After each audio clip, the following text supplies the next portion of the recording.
السلام علیکم ورحمۃ اللہ۔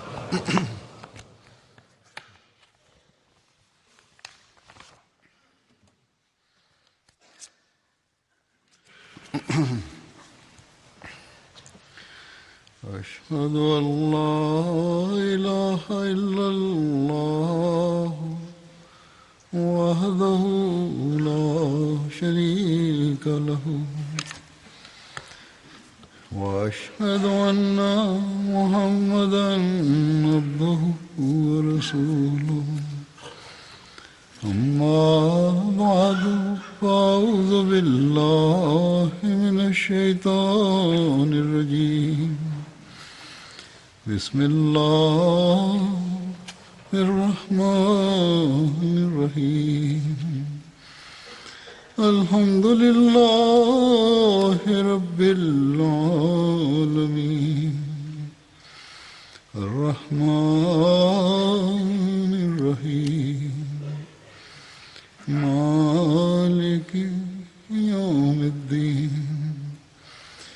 إياك نعبد وإياك نستعين اهدنا الصراط المستقيم صراط الذين أنعمت عليهم غير المغضوب عليهم ولا الضالين۔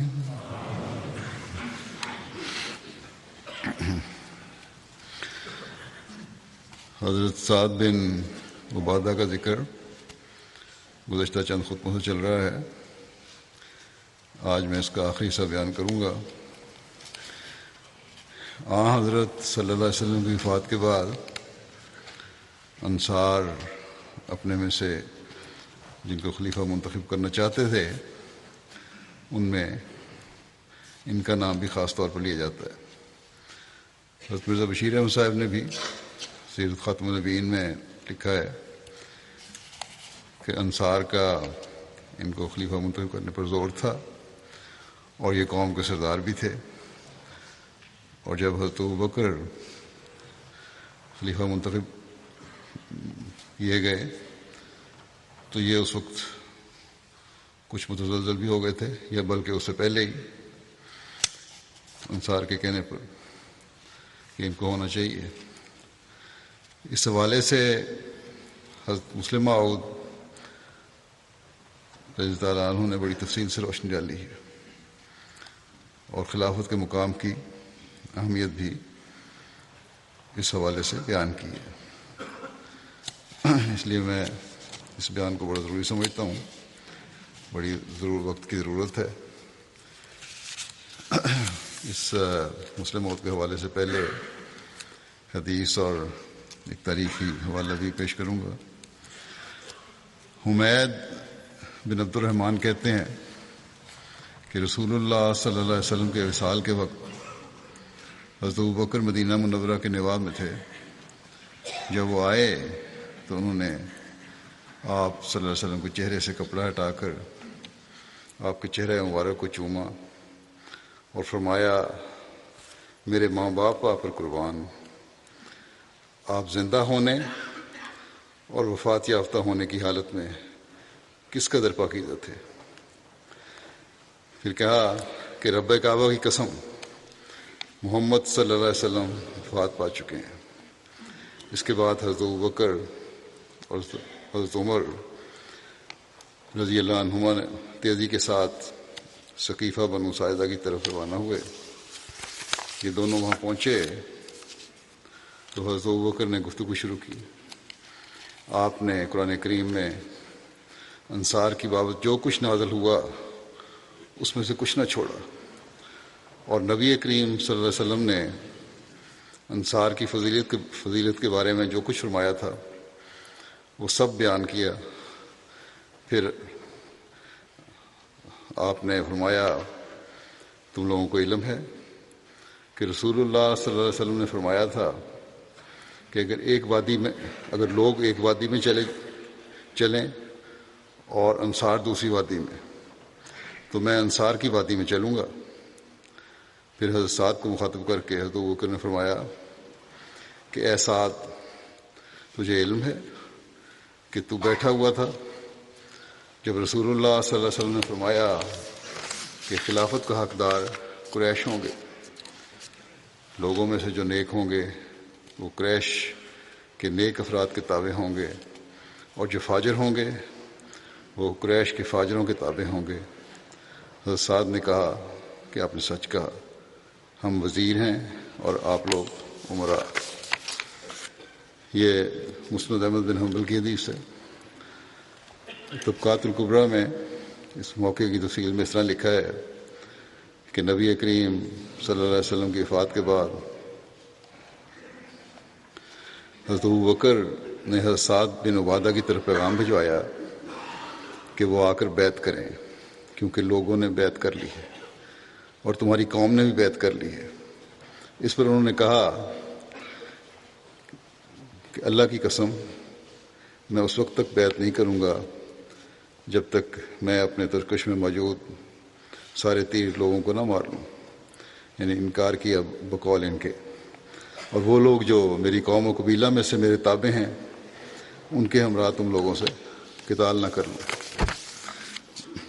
حضرت ابوبکر کو جب یہ خبر موصول ہوئی تو بشیر بن سعد نے کہا کہ اے خلیفہ رسول صلی اللہ علیہ وسلم، انہوں نے انکار کیا ہے اور اصرار کیا، یعنی انکار پر اصرار کر رہے ہیں، وہ آپ کی بیعت کرنے والے نہیں، خواہ انہیں قتل کر دیا جائے، اور وہ ہرگز قتل نہیں کیے جا سکتے جب تک کہ ان کے ساتھ ان کی اولاد اور ان کے قبیلے کو قتل نہ کیا جائے، اور یہ لوگ ہرگز قتل نہیں کیے جا سکتے جب تک کہ قبیلہ خزرج کو قتل نہ کیا جائے، اور خزرج کو ہرگز قتل نہیں کیا جا سکتا جب تک کہ اوس کو قتل نہ کیا جائے، لہذا آپ ان کی طرف پیش قدمی نہ کریں جبکہ آپ لوگوں کے لیے معاملہ سیدھا ہو چکا ہے، وہ آپ کو نقصان نہیں پہنچا سکتا۔ یعنی ان کی قوم میں سے اکثریت نے بیعت کر لی ہے، اگر انکار کیا ہے تو کوئی بات نہیں، کیونکہ وہ ایک ایسا تنہا شخص ہے جسے چھوڑ دیا گیا ہے۔ حضرت ابوبکر نے حضرت بشیر کی نصیحت کو قبول کرتے ہوئے حضرت سعد کو چھوڑ دیا۔ پھر جب حضرت عمر خلیفہ بنے تو ایک روز مدینہ کے راستے پر سعد سے ملے، آپ نے فرمایا کہو اے سعد۔ سعد نے کہا کہو اے عمر۔ یہ آپس میں گفتگو ہو رہی ہے۔ حضرت عمر نے فرمایا کہ تم ویسے ہی ہو جیسے پہلے تھے؟ سعد نے کہا ہاں میں ویسا ہی ہوں، خلافت آپ کو مل گئی ہے، لیکن یہ انکار، خلافت تو مل گئی ہے آپ کو، ٹھیک ہے، لوگوں نے بیعت بھی کر لی بہت سارے، لیکن میں نے ابھی تک نہیں کی۔ پھر انہوں نے کہا کہ بخدا آپ کا ساتھی یعنی حضرت ابوبکر رضی اللہ عنہ ہمیں آپ کی نسبت زیادہ محبوب تھا۔ یہ حضرت عمر کو حضرت سعد نے کہا کہ حضرت ابوبکر ہمیں زیادہ محبوب تھے آپ کی نسبت۔ پھر حضرت سعد نے کہا کہ بخدا میں نے اس حالت میں صبح کی ہے کہ میں آپ کی ہمسائیگی کو پسند نہیں کرتا۔ حضرت عمر رضی اللہ عنہ نے فرمایا کہ جو اپنے پڑوسی کی مصاحبت کو ناپسند کرتا ہے تو وہ پھر اس کے پاس سے منتقل ہو جائے۔ حضرت سعد نے کہا میں یہ بھولنے والا نہیں، یعنی میں کروں گا یہ، میں ایسی ہمسائیگی کی طرف منتقل ہونے والا ہوں جو آپ سے بہتر ہے۔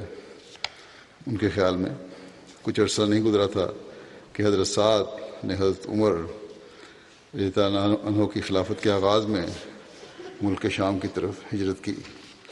طبقات الکبریٰ کا یہ حوالہ ہے۔ حضرت سعد کے متعلق یہ بھی ذکر ملتا ہے کہ انہوں نے حضرت ابوبکر کی بیعت کر لی تھی، چنانچہ تاریخ طبری میں لکھا ہے کہ وہ تابع القوم البیعت و بایا سعد، کہ ساری قوم نے باری باری حضرت ابوبکر کی بیعت کی اور حضرت سعد نے بھی بیعت کی۔ یہ تاریخ طبری کی حوالہ ہے یہ۔ بہرحال جیسا کہ میں نے کہا کہ حضرت مسلم موعود رضی اللہ عنہ نے جو تفصیل بیان فرمائی ہے اس میں بہت سے پہلو بیان ہو جاتے ہیں،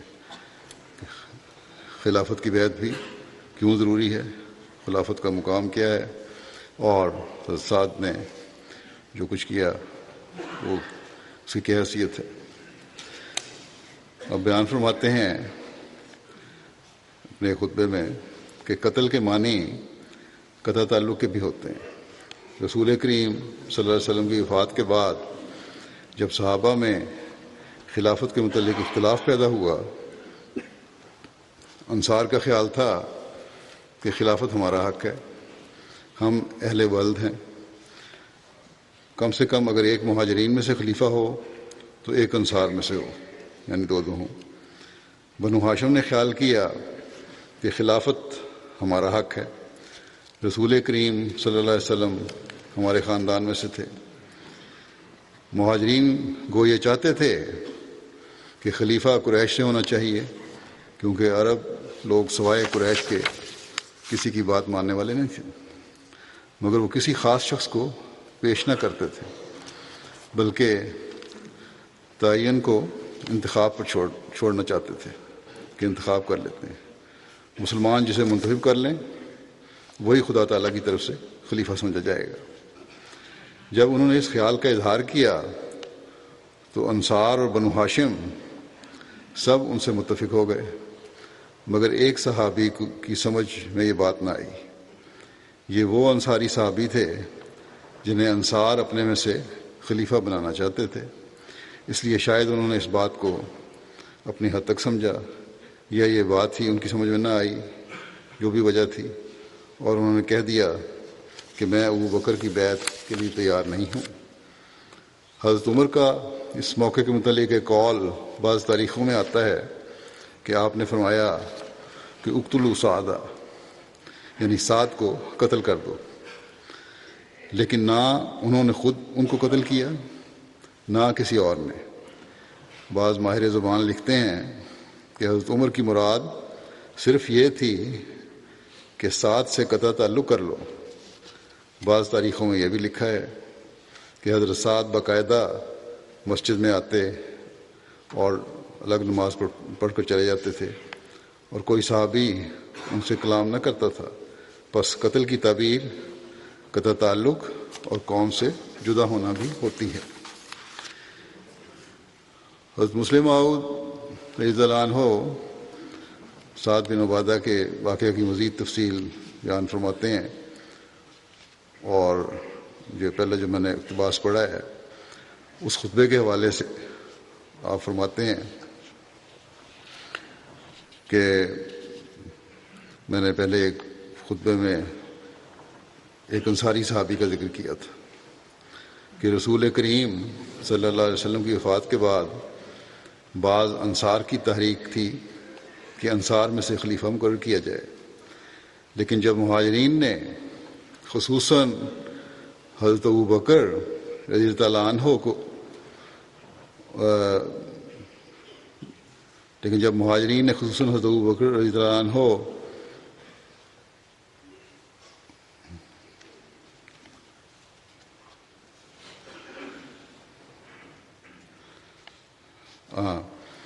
جو مہاجرین نے اور خصوصاً حضرت ابو بکر رضی اللہ عنہ نے صحابہ کو بتایا کہ اس قسم کا انتخاب کبھی بھی ملت اسلامیہ کے لیے مفید نہیں ہو سکتا، کہ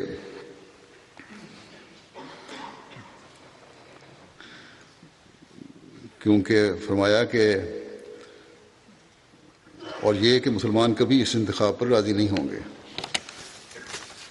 تو پھر یعنی انصار کو منتخب کرنے پہ، تو پھر انصار اور مہاجر اس بات پر جمع ہوئے، اس بات پر متفق ہوئے کہ وہ کسی مہاجر کے ہاتھ پر بیعت کر لیں، اور آخر حضرت ابو بکر رضی اللہ عنہ کی ذات پر ان سب کا اتفاق ہوا۔ انصار پر تو اتفاق نہیں ہو سکتا تھا، ابو بکر نے وضاحت فرمائی، صحابہ نے بھی، بعض اور صحابہ نے وضاحت فرمائی، اور کیونکہ یہ مفید نہیں ہوگا۔ بہرحال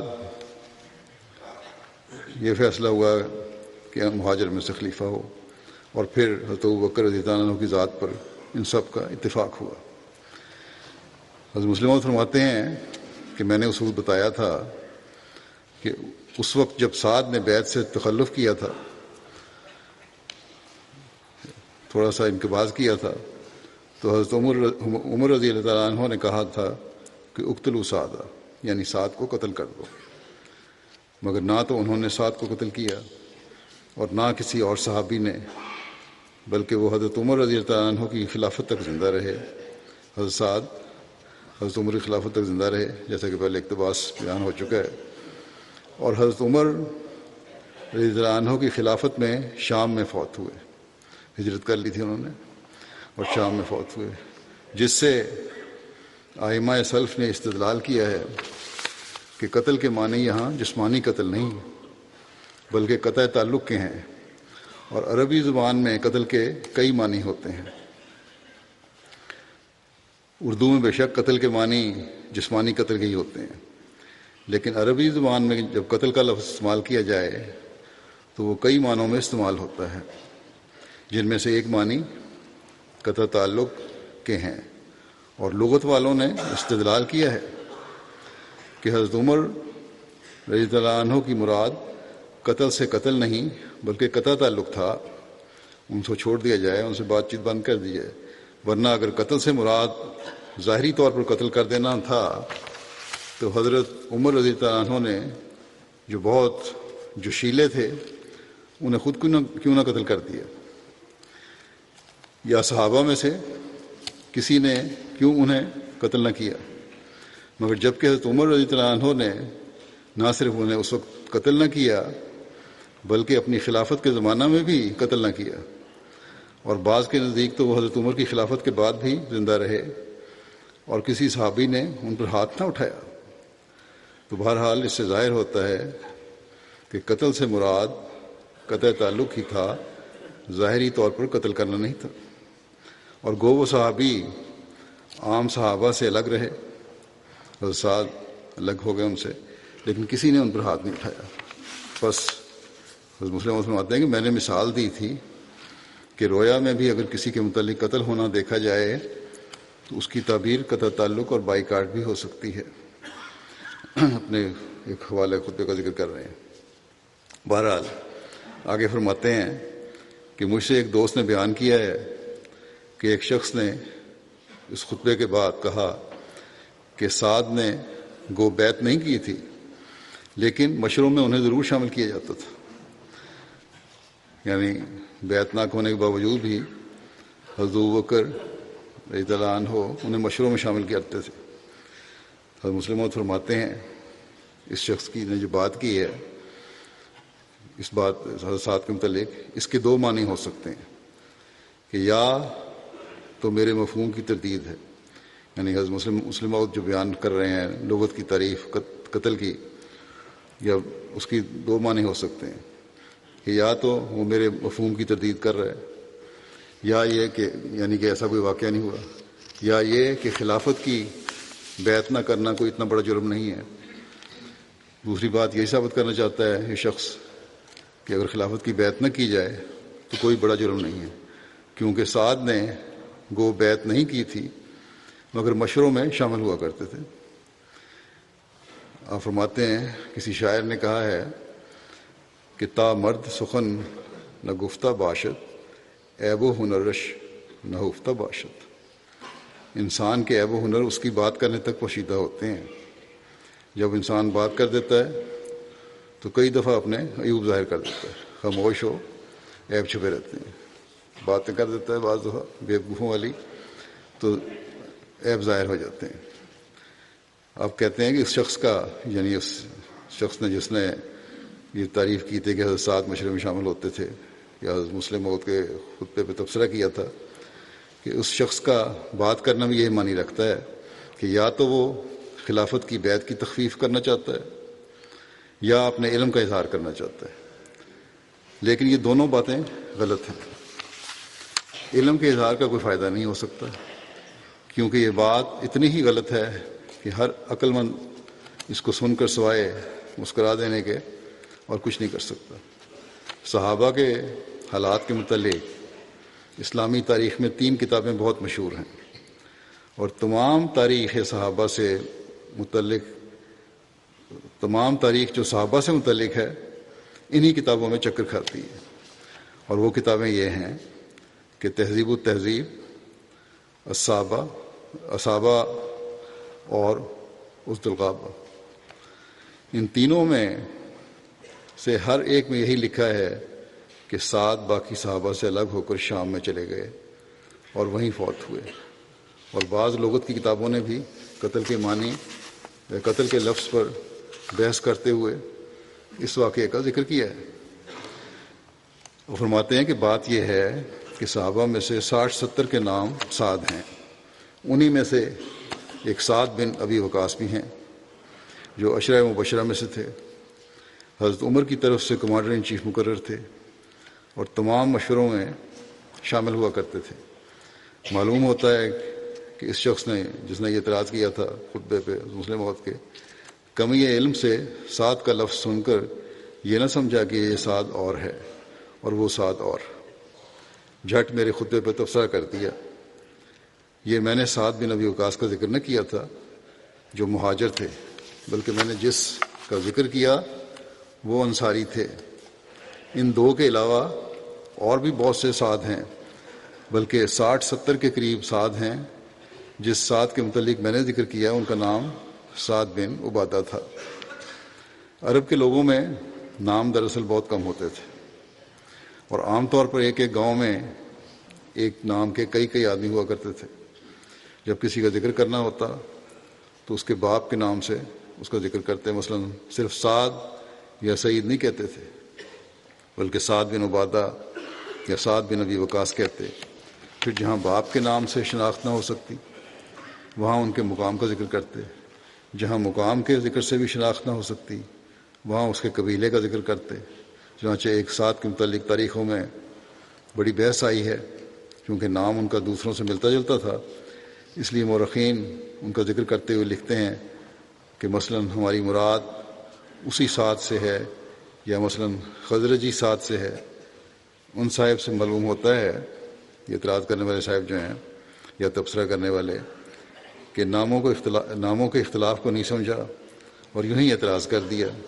مگر ایسی باتیں انسانی علم کو بڑھانے والی نہیں ہوتی، بلکہ جہالت کا پردہ فاش کرنے والی ہوتی ہیں. پھر آپ فرماتے ہیں کہ خلافت ایک ایسی چیز ہے جسے جدائی کسی عزت کا مستحق انسان کو نہیں بنا سکتی. آپ فرماتے ہیں کہ اسی مسجد میں جہاں آپ خطبہ دے رہے تھے، بعد میں مسجد اقصیٰ ہے، کہ میں نے حضرت خلیفہ اول سے سنا، آپ فرماتے تھے کہ تم کو معلوم ہے کہ پہلے خلیفہ کا دشمن کون تھا؟ پھر خود ہی اس سوال کا جواب دیتے ہوئے حضرت خلیفہ اول نے فرمایا کہ قرآن پڑھو، تمہیں معلوم ہوگا کہ اس کا دشمن ابلیس تھا. اس کے بعد یعنی آدم کو اللہ تعالیٰ نے خلیفہ بنایا تو اس کا دشمن ابلیس تھا. اس کے بعد آپ نے فرمایا، حضرت خلیفہ اول نے فرمایا کہ میں بھی خلیفہ ہوں اور جو میرا دشمن ہے وہ بھی ابلیس ہے. مسلم فرماتے ہیں کہ اس میں کوئی شک نہیں کہ خلیفہ معمور نہیں ہوتا. گو یہ ضروری بھی نہیں کہ وہ معمور نہ ہو. حضرت آدم معمور بھی تھے اور خلیفہ بھی تھے. حضرت داؤد معمور بھی تھے اور خلیفہ بھی تھے. اور اسی طرح حضرت مسیح موعود علیہ السلام معمور بھی تھے اور خلیفہ بھی تھے.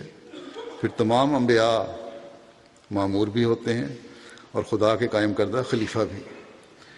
جس طرح ہر انسان ایک طور پر خلیفہ ہے، اسی طرح انبیاء بھی خلیفہ ہوتے ہیں. مگر ایک وہ خلفاء ہوتے ہیں جو کبھی معمور نہیں ہوتے. گو اطاعت کے لحاظ سے ان میں اور انبیاء میں کوئی فرق نہیں ہوتا. اطاعت جس طرح نبی کی ضروری ہوتی ہے ویسے ہی خلفاء کی بھی ضروری ہوتی ہے. ہاں، ان دونوں اطاعتوں میں ایک امتیاز اور فرق ہوتا ہے، اور وہ یہ کہ نبی کی اطاعت اور فرما برداری اس وجہ سے کی جاتی ہے کہ وہی الہی اور پاکیزگی کا مرکز ہوتا ہے. وہی الہی اور پاکیزگی کا مرکز ہوتا ہے نبی. مگر خلیفہ کی اطاعت اس لیے نہیں کی جاتی کہ وہ وحی الہی اور تمام پاکیزگی کا مرکز ہے، بلکہ اس لیے کی جاتی ہے کہ وہ تنفیذ وحی الہی اور تمام نظام کا مرکز ہے، یعنی جو وہی نبی پہ اتری ہے اس کی تنفیذ کرنے والا ہے، اور جو نظام نبی نے قائم کیا ہے اس کو چلانے کا مرکز ہے خلیفہ۔ اسی لیے واقف اور اہل علم لوگ کہا کرتے ہیں کہ انبیاء کو اس عصمت کبریٰ حاصل ہوتی ہے اور خلفاء کو عصمت صغریٰ۔ اسی مسجد میں جہاں مسلم موت فرما رہے ہیں خطبہ قادیان میں، کہ اسی مسجد میں اسی ممبر پر جمعہ کے ہی دن حضرت خلیفہ اول سے میں نے سنا آپ فرماتے تھے کہ تم میرے کسی ذاتی فعل میں عیب نکال کر اس اطاعت سے باہر نہیں ہو سکتے۔ اگر میرا کسی ذاتی کام ہے اس میں کوئی عیب نکال لو تو اس کا اتنا مطلب نہیں کہ تم اطاعت سے باہر ہو گئے، کبھی نہیں ہو سکتے۔ جو خدا نے تم پر عائد کی ہے وہ اطاعت جو خدا نے تم پر عائد کی ہے تم اس سے باہر نہیں ہو سکتے، کیونکہ جس کام کے لیے میں کھڑا ہوا ہوں وہ اور ہے، اور وہ نظام کا اتحاد ہے، اس لیے میری فرمانبرداری ضروری اور لازمی ہے۔ تو انبیاء کے متعلق جہاں الہی سنت یہ ہے کہ سوائے بشری کمزوریوں کے جس میں توحید اور رسالت میں فرق ظاہر کرنے کے لیے اللہ تعالیٰ دخل نہیں دیتا، اور اس لیے بھی کہ وہ امت کی تربیت کے لیے ضروری ہوتی ہے، جیسے سجدہ صاحب کہ وہ بھول کے نتیجے میں ہوتا ہے، مگر اس کی ایک غرض امت کو صحابہ کے احکام کی عملی تعلیم دینا تھی۔ یہ ایسی غلطی نبی بھی کر سکتے ہیں، حضرت صلی اللہ علیہ وسلم سے بھی ہوئی، اور سجدہ صاحب بھی آپ نے پھر ادا فرمایا کہ ان کے تمام اعمال خدا تعالیٰ کی حفاظت میں ہوتے ہیں۔ وہاں خلفاء کے متعلق انبیاء کے تمام اعمال خدا تعالیٰ کی حفاظت میں ہوتے ہیں، اور وہاں خلفاء کے متعلق خدا تعالیٰ کی یہ سنت ہے۔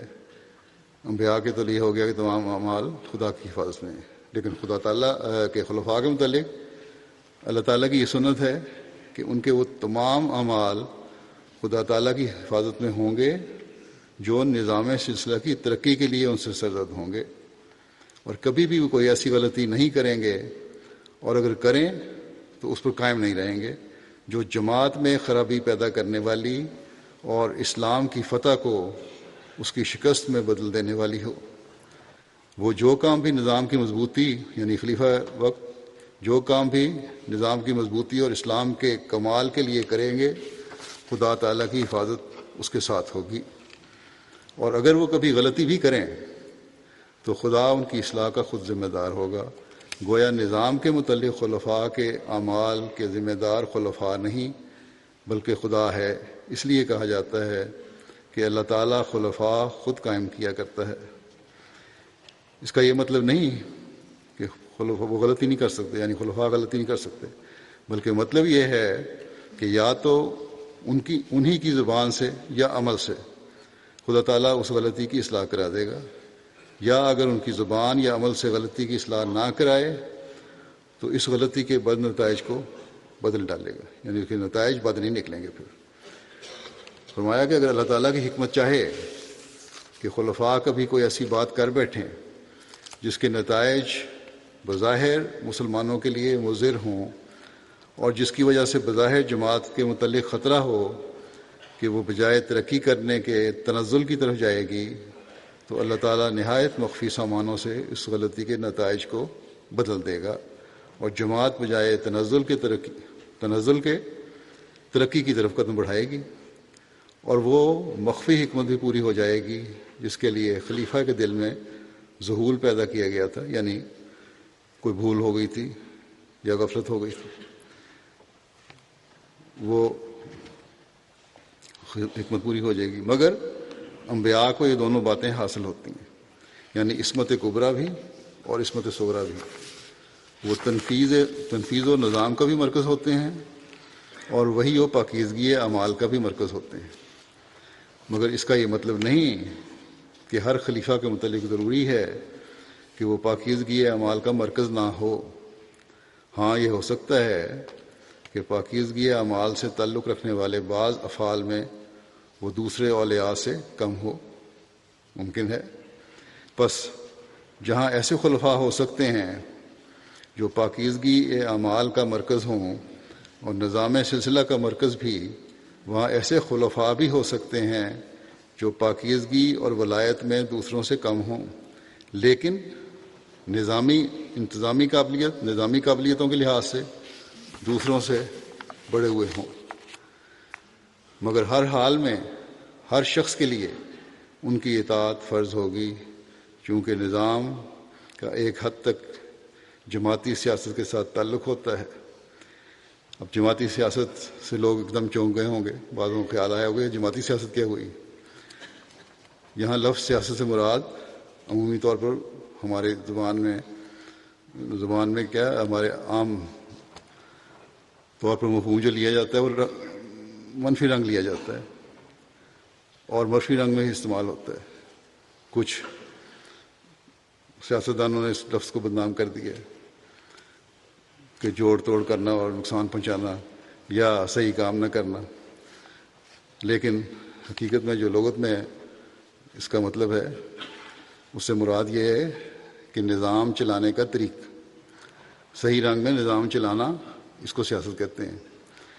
پھر حکمت عملی سے کام کرنا، یہ ہے اس کا مطلب۔ برائیوں کو روکنے کے لیے نظام کو قائم کرنا، یہ ہے اس کا مطلب۔ عقل اور حکمت سے کام کو چلانا، بین الاقوامی معاملات کو صحیح رنگ میں ادا کرنے کی صلاحیت ہونا، یہ سیاست ہے۔ گویا تمام مثبت باتیں اس لفظ کا مطلب ہیں، لیکن جیسا کہ میں نے کہا کہ بدقسمتی سے ہم اصلی معنوں کو بھول کر سیاستدانوں کے عمل کی وجہ سے اور اپنی غلط حرکتوں کی وجہ سے منفی مطلب لیتے ہیں۔ لیکن بہرحال یہاں حضرت مسلم موعود نے جو لفظ استعمال کیا ہے سیاست، وہ مثبت رنگ میں استعمال کیا ہے، اور وہ ساری وہ باتیں ہیں جو میں نے بیان کی کہ نظام کو چلانے کے لیے جو عقل اور حکمت اور دانائی اور صلاحیتیں ہونی چاہیے، اس کا مطلب یہ ہے۔ فرمایا کہ چونکہ نظام کا ایک حد تک جماعتی سیاست کے ساتھ تعلق ہوتا ہے، اس لیے خلفاء کے متعلق غالب پہلو یہ دیکھا جاتا ہے کہ وہ نظامی پہلو کو برتر رکھنے والے ہوں، نظامی پہلو کو سب سے اوپر رکھیں۔ گو ساتھ ہی، یعنی یہاں وضاحت بھی کر دی آپ نے اس بات کی، گو ساتھ ہی یہ بھی ضروری ہے کہ دین کے استحکام اور اس کے مفہوم کے قیام کو بھی مد نظر رکھیں۔ نظام جماعت چلانا بھی فرض ہے خلیفہ وقت کا، اور ساتھ ہی دین کے استحکام اور اس کے قیام کو بھی سامنے رکھنا ضروری ہے ان کے لیے۔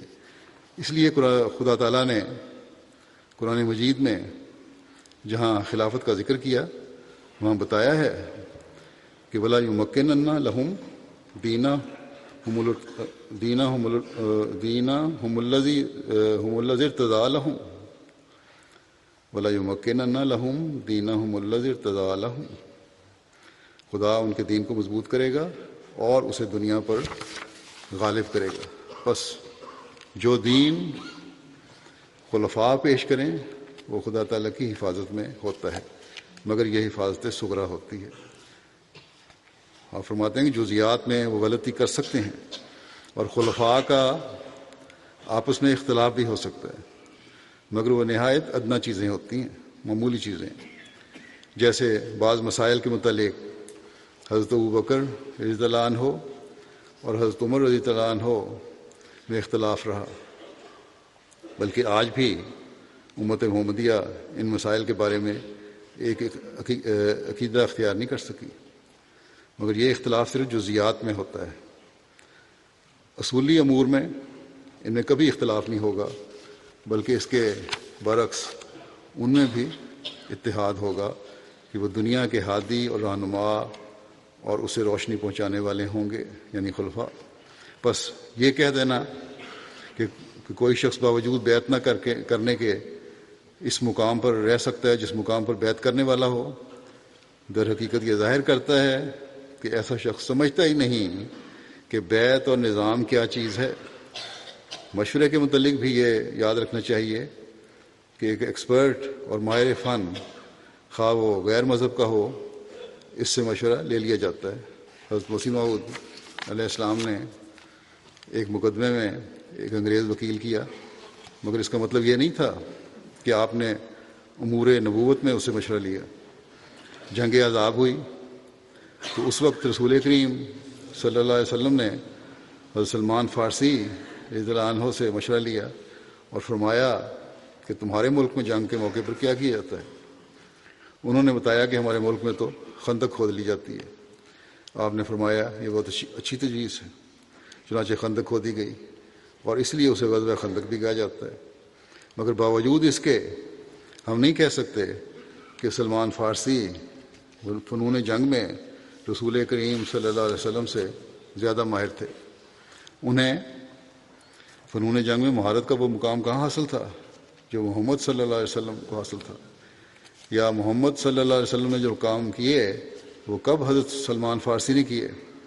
بلکہ خلفاء کے زمانے میں بھی انہیں کسی فوج کا کمانڈر ان چیف نہیں بنایا گیا، یعنی سلمان فارسی کو، حالانکہ انہوں نے لمبی عمر پائی تھی۔ تو ایک ایکسپرٹ خواہ وہ غیر مذہب کا ہو، اس سے بھی مشورہ لیا جا سکتا ہے۔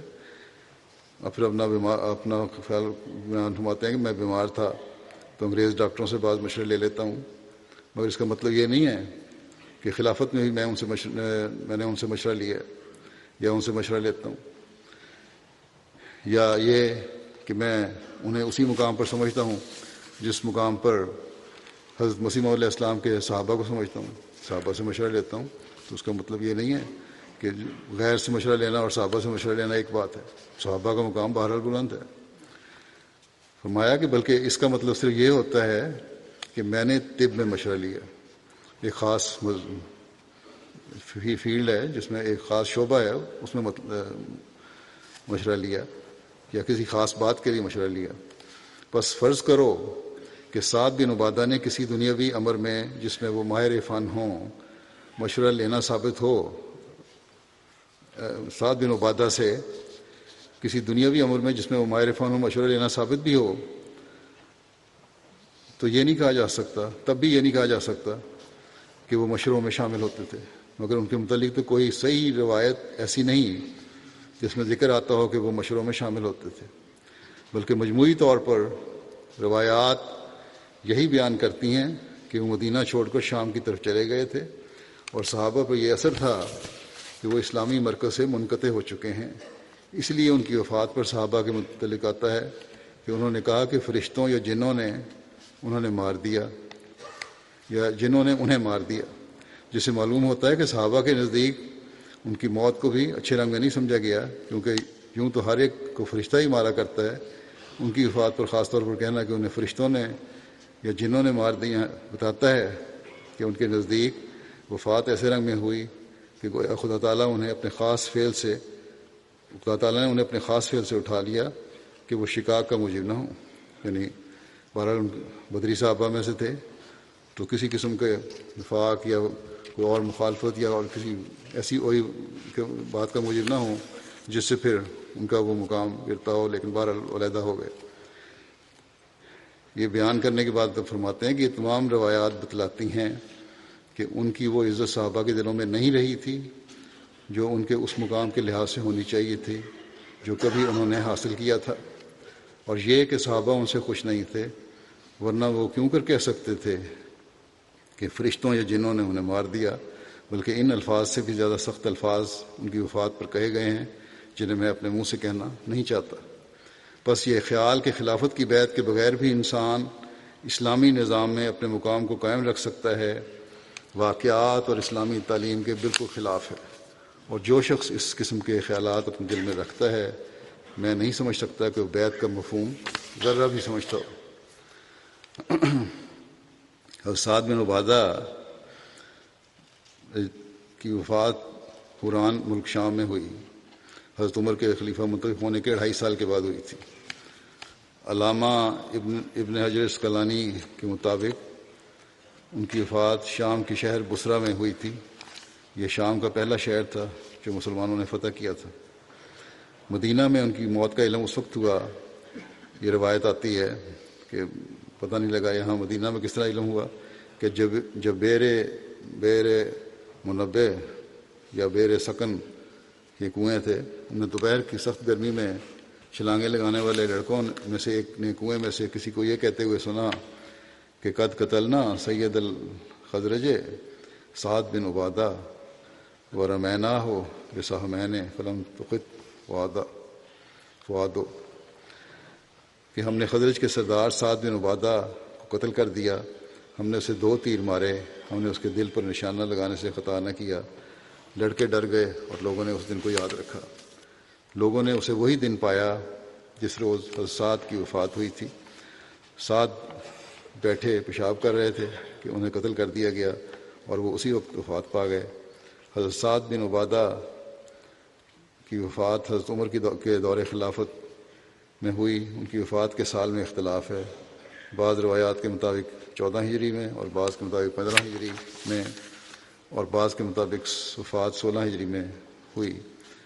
حضرت سعد کی قبر دمشق کے قریب نشیبی جانب واقع ایک گاؤں منیہا میں ہے.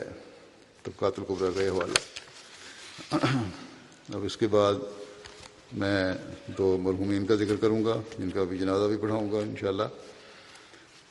پہلے ہیں مکرم سید محمد سرور شاہ صاحب جو صدر احمدیہ قادیان کے ممبر تھے. 8 جنوری کو 85 سال کی عمر میں وفات پا گئی. انا للہ و انا الیہ راجعون. گزشتہ کچھ عرصے سے کینسر کے مرض میں مبتلا تھے، لیکن بڑی ہمت سے، صبر سے، حوصلے سے انہوں نے بیماری کا سامنا کیا اور آخر تک اپنے فرائض منصبی آسن رنگ میں ادا کرنے کی کوشش کرتے رہے. اپنی بیماری کو آڑے نہیں آنے دیا. آپ موضع سونگڑا صوبہ اوڈیشہ کے ایک معروف مخلص احمدی خاندان سے تعلق رکھتے تھے. ان کے پڑنانا حضرت سید عبدالرحیم صاحب حضرت مسیح موعود علیہ السلام کے صحابی تھے اور نانا مکرم مولوی عبدالعلیم صاحب مرحوم ایک جید عالم دین تھے اور شاعر بھی تھے. اور آپ کی ولادت پر آپ کے والد نے اپنے خود سے نام تجویز کرنے کی درخواست کی تو انہوں نے بتایا کہ میں نے خواب میں سید سرور شاہ صاحب کو دیکھا ہے کہ ہمارے گھر آئے ہیں، اس لیے اس کا نام بھی سید سرور رکھ لیں.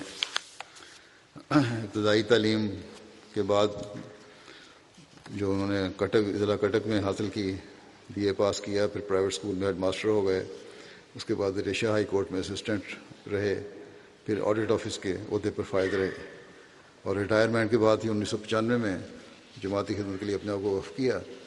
خلیفۃ مسیح رابع نے 1996 میں ان کو بعض کام ان کے سپرد کیے، ان کا انچارج بنایا. ان کو عمرہ کی بھی توفیق ملی. مرکزی آڈیٹر اور کئی معاملات میں 1 مین کمیشن کے طور پر خلیفۃ مسیح رابع نے ان کو مقرر فرمایا اور پھر یہ آخر تک اسی آڈیٹر کے عہدے پر رہے. اور مرحوم کو 9 سال تک بطور صدر قضاء بورڈ خدمت کی توفیق ملی. اسی طرح کئی اہم مرکزی کمیٹیوں کے صدر اور ممبر بھی رہے اور وفات تک صدر احمدیہ کے ممبر ہونے کی توفیق پائی. انتظامی صلاحیت بڑی اچھی تھی. لمبا عرصہ مرکزی آڈیٹر کے طور پر بھی خدمت کی توفیق ملی. جیسا کہ میں نے کہا، خلیفۃ مسیح رابع رحمہ اللہ تعالیٰ نے ان کو ایک خط میں فرمایا کہ آپ خوب کام کر رہے ہیں، جزاکم اللہ احسن جزا. بلا خوف اظہار حقیقت کرنے کی ادا بہت پسند آئی آپ کی. ماشاء اللہ بڑے باریک اور اہم پہلوؤں پر نظر جاتی ہے. آپ اسی طرح اپنے پروگرام کے مطابق اپنا کام کرتے رہیں اور آپ کو اس سے کوئی روک نہیں سکتا. اللہ آپ کو اس وقت ان کو دعا بھی دی صحت اور عمر کی. ناظم صاحب دارالقضاء بیان کرتے ہیں قادیان کے کہ قضاء کے جملہ کارکنان کے ساتھ بہت محبت کا تعلق رہا. بورڈ میں زیر کارروائی مقدمات میں حتی الامکان جلد فیصلہ کرنے کی کوشش کرتے تھے. موصوف بہت احتیاط کے ساتھ مثل کا جائزہ لیتے تھے. انصاف پر مبنی فیصلہ کروانے کی ہر ممکن کوشش کرتے تھے. صاحب الرائے اور حساس معاملات میں صاحب الرائے تھے اور حساس معاملات میں اللہ تعالیٰ سے رہنمائی کے طالب رہتے تھے. ان کے داماد ہیں ڈاکٹر طارق صاحب، میڈیکل افسر ہیں، سینئر میڈیکل افسر نور ہسپتال قادیان کے. کہتے ہیں کہ قاعدگی سے تہجد ادا کرنے کے علاوہ مسجد مبارک میں نمازیں بر وقت ادا کرتے تھے. ہاتھ پیر جب لڑکھانے لگے صحیح طرح چل نہیں سکتے تھے، دوسروں کے سہارے مسجد جاتے تھے. نماز جمعہ میں ہمیشہ وقت پر جا کر پہلی صف میں بیٹھتے تھے. نماز مغرب سے عشاء تک مسجد میں بیٹھ کر نوافل دعاؤں اور تسبیحات میں مشغول رہتے تھے۔ ناظر اعلیٰ قادیان نے بھی لکھا ہے ان کی خوبیاں بہت تھیں، بڑی ملنساری تھی، مہمان نوازی تھی، بڑی انتھک محنتی انسان تھے، غریبوں کے ہمدرد تھے اور اپنے افسران بالا کے نہایت مطیع اور فرمانبردار تھے۔ خلافت سے وابستگی گہری تھی اور دوسروں کو بھی اس کی تلقین کیا کرتے تھے خلافت سے وابستہ رہنے کی۔ اللہ تعالیٰ کے فضل سے مرحوم موسی تھے اور مرحوم کے سب بیٹے بیٹیاں جماعتی کاموں میں بڑھ چڑھ کے حصہ لے رہے ہیں، اور ان کے چھوٹے بیٹے سید محمود احمد نور ہسپتال قادیان میں بطور فارماسسٹ خدمت کی سر انجام دے رہے ہیں۔ ان کے دونوں داماد سید تنویر احمد صاحب اور ڈاکٹر طارق احمد صاحب وقف زندگی ہیں، قادیان میں خدمت کی توفیق پا رہے ہیں۔ اسی طرح چھوٹے داماد جو ہیں سید حسن خان، وہ ریٹائرمنٹ کے بعد وہ بھی جماعت کی خدمت رضاکارانہ طور پر کر رہے ہیں۔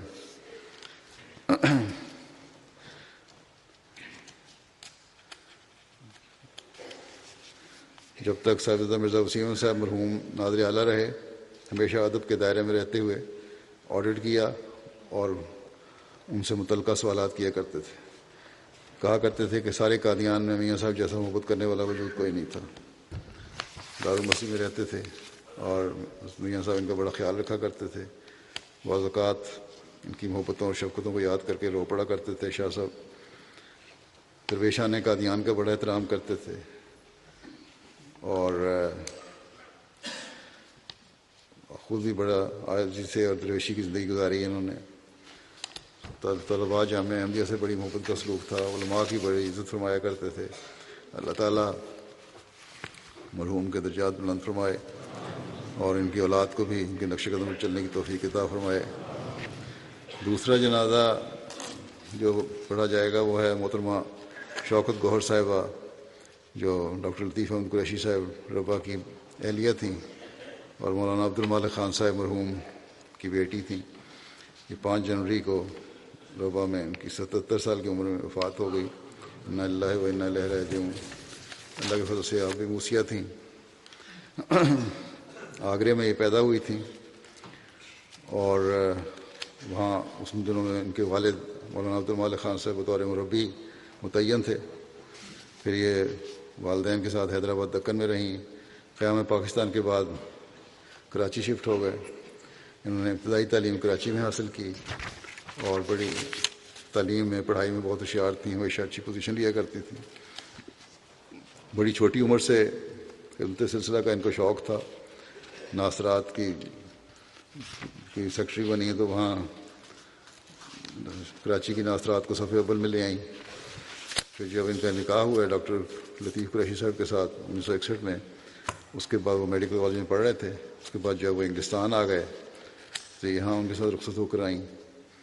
پھر یہاں تعلیم مکمل کرنے کے بعد ڈاکٹر صاحب نے خلیفہ مسیح ثالث رحمہ اللہ تعالیٰ کو جب لکھا تو انہوں نے آپ کو کہا کہ پاکستان آئیں اور فضل عمر ہسپتال میں ان کا تقرر فرمایا۔ انہوں نے بھی اپنے خاوند کے ساتھ بڑی بشاشت سے ربا جا کر وہاں خدمت شروع کی اور خدمت سلسلہ کے مواقع بھی ان کو میسر آئے۔ لجنہ کا بہت کام انہوں نے وہاں کیا ہے اور ربا کا ان کے زمانے میں رہنے والا ہر شخص، ہر عورت میرا خیال ہے ہر بچی بھی جانتی ہوگی ان کی خدمات کو۔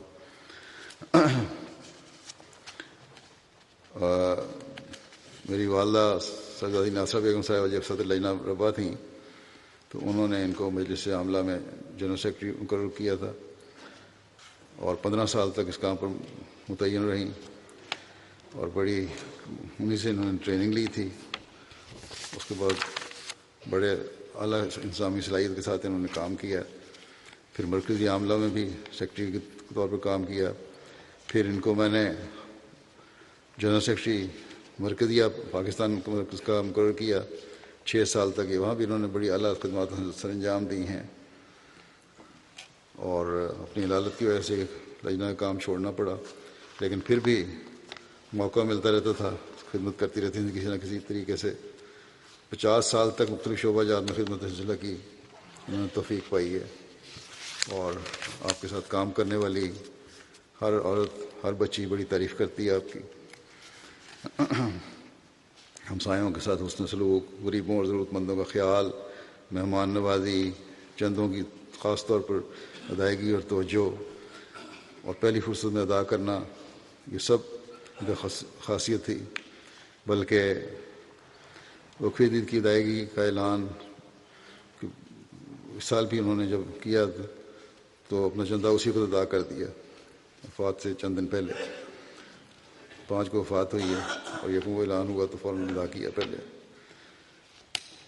ڈاکٹر قریشی صاحب لکھتے ہیں کہ مرحومہ نے 50 سالہ دور میں رفاقت میں بہترین بیوی، بہترین ماں، بہترین بہن اور بہترین بیٹی کے طور پر اپنے حقوق ادا کیے۔ ایک چیز یہاں لکھنے والے نے چھوڑ دی ہے، ڈاکٹر صاحب نے بیان نہیں کی کہ بہترین بہو بھی تھیں، شاید غلطی سے رہ گیا، اور ان کی ساس اور سسر ان کے ساتھ رہے، بلکہ ساتھ اب تک حیات ہیں، تو ان کی انہوں نے خدمت کی، بیماری میں بھی خدمت کی اور ماں کی طرح ان کو رکھا۔ الغرض آپ مثالی زندگی گزارنے کے بعد اس دنیا سے رخصت ہوئی تھیں۔ بیماری بہت لمبی تھی، اس کے باوجود گھر کے کاموں میں دلچسپی لیتی اور ان کو مکمل کرتی۔ بیماری میں کبھی شکوہ زبان پر نہیں آیا، بیماری کو صبر کے ساتھ برداشت کیا، خلافت کے ساتھ گہرا تعلق تھا کہ پسماندگان میں ان کے خاوند ڈاکٹر لطیف قریشی صاحب کے علاوہ 3 بیٹے اور 2 بیٹیاں ہیں، اور 2 بیٹے اور 1 بیٹی ڈاکٹر ہیں، انجینئر ہیں، 1 بیٹا، سارے پڑھے لکھے ہیں، ان کو پڑھایا، سخت حالات میں پڑھایا، اور یہ بچوں کو بتایا کہ تمہیں میں کسی بیٹی نے ان کو ایک دفعہ کہا کہ آپ کبھی زیور نہیں پہنتی، کوئی اچھا لباس نہیں بناتی۔ انہوں نے کہا جو میں بچت کرتی ہوں تم لوگوں کی تعلیم پہ خرچ کرتی ہوں، اور میں چاہتی ہوں یہی میرا زیور اور یہی میرا لباس ہے اعلیٰ، اگر تم لوگ پڑھ لکھ جاؤ اور جماعت کے لیے بھی مفید بن جاؤ، مفید وجود بنو اور اپنے آپ کو بھی سنبھالنے والے ہو۔ بڑی سچی رویا اور کچھ دیکھنے والی تھیں، صاحب رویا کشوف بھی تھیں۔ کئی خوابیں ہیں ان کی جو ان کے بچوں نے لکھی ہیں، پوری ہوئیں۔ ایک بیٹی کو داخلے کے وقت بتایا کہ تمہارا فلاں میڈیکل کالج میں داخلہ ہوگا، میں نے خواب میں دیکھا ہے، اور وہیں ان کو داخلہ ہوا۔ اسی طرح اور بہت بے شمار ہیں خوابیں ان کی۔ اللہ کے فضل سے بڑی نیک خاتون تھیں اور اپنی بہنوں کا وغیرہ خیال رکھا۔ ان کے بیٹے عبد المالک نے لکھا ہے کہ جماعت کی بے لوث خدمت کرنے والی تھیں۔ کئی دفعہ دفتر لجنہ سے دارالعلوم تک شدید گرمی میں پیدل چلتی آئیں اور کبھی ایک دفعہ بھی شکوہ نہیں کیا، اور عید کے موقع پر ہمیشہ قریبی اور دور کے ہمسایوں میں کو گھر سے میٹھا بنا کر بھیجا کرتی تھیں، اور ہمیشہ یہ کہتی تھیں کہ اگر ہم دین سے وابستہ رہیں گے تو اللہ تعالیٰ کبھی ہمیں ضائع نہیں کرے گا۔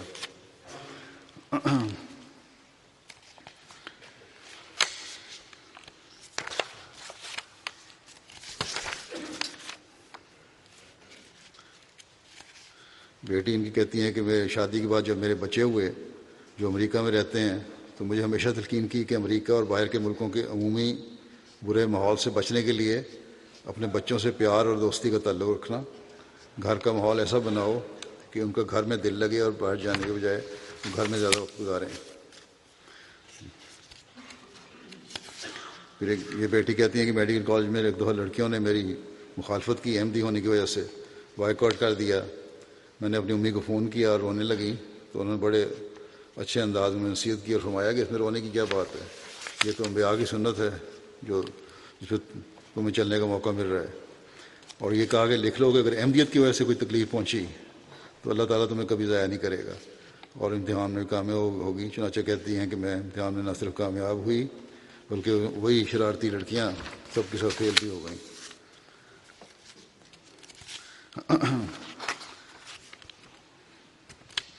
اللہ تعالیٰ مرحومہ کے درجات بلند فرمائے اور ان کے بچوں کو بھی ان کی نصیحت میں چلنے کی توفیق عطا فرمائے۔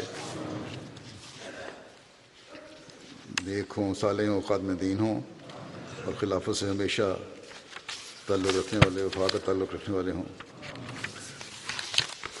جیسا کہ میں نے کہا نمازوں کے بعد ان کا نماز جنازہ غائب پڑھاؤں گا دونوں کا۔